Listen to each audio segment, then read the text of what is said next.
eu sou o professor Ney Nordin e hoje eu vou te contar como nasceu a Copa do Mundo. E não foi apenas o surgimento de um torneio esportivo, foi também o retrato de um mundo em transformação, cheio de crises, nacionalismos e disputas políticas. A primeira Copa do Mundo aconteceu em 1930 no Uruguai e ficou conhecida como a Copa que o Brasil não viu. O Brasil até enviou uma seleção, mas o futebol ainda estava longe de ser a paixão nacional que viria a ser um dia. O rádio dava seus primeiros passos, a cobertura jornalística era limitada e grande parte da população tinha preocupações muito mais urgentes. O país ainda sofria os impactos da Grande Depressão. O preço do café despencava, a economia brasileira balançava e o sistema político da República Velha estava entrando em colapso. Poucos meses depois daquela Copa, aconteceria a Revolução de 1930, levando Getúlio Vargas ao poder e encerrando a hegemonia das oligarquias ligadas aos chamados Barões do Café. Enquanto isso, o futebol internacional também vivia mudanças profundas. A criação da Copa foi liderada por Jules Rimet, presidente da FIFA. A ideia era criar um torneio mundial independente das Olimpíadas. O futebol estava deixando de ser apenas um passatempo amador e começava a se profissionalizar, movimentando multidões e despertando paixões nacionais.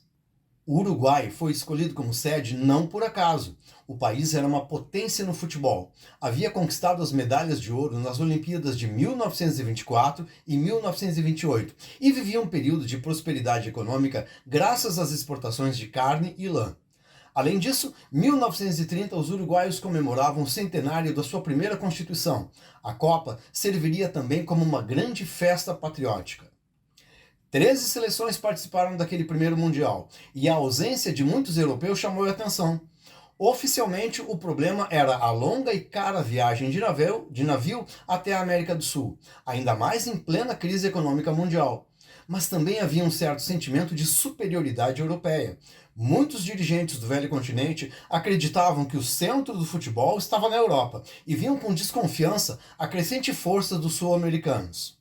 No fim, apenas 4 seleções europeias atravessaram o Atlântico: França, Bélgica, Romênia e Iugoslávia. A viagem levava semanas, era um futebol muito distante da logística milionária que a gente conhece hoje. O próprio Brasil chegou enfraquecido. Havia disputas entre dirigentes do Rio de Janeiro e de São Paulo, o que deixou vários jogadores paulistas fora da seleção. O futebol brasileiro ainda era desorganizado e marcado por rivalidades regionais, tão marcantes no Brasil dos coronéis. Mas o mais interessante é perceber o contexto mundial daquela Copa. O planeta vivia o período entre guerras. O Ocidente ainda tentava superar os traumas da Primeira Guerra Mundial e mergulhava nas dificuldades econômicas da crise de 1929. Ao mesmo tempo, novas tensões políticas cresciam rapidamente. As sementes da Segunda Guerra Mundial já começavam a ser plantadas. Eram tempos da política das massas. O rádio, o cinema, os grandes eventos políticos começavam a mobilizar emoções coletivas numa escala inédita. Líderes carismáticos entendiam cada vez mais o poder da propaganda e do espetáculo. E o esporte se encaixava perfeitamente nisso.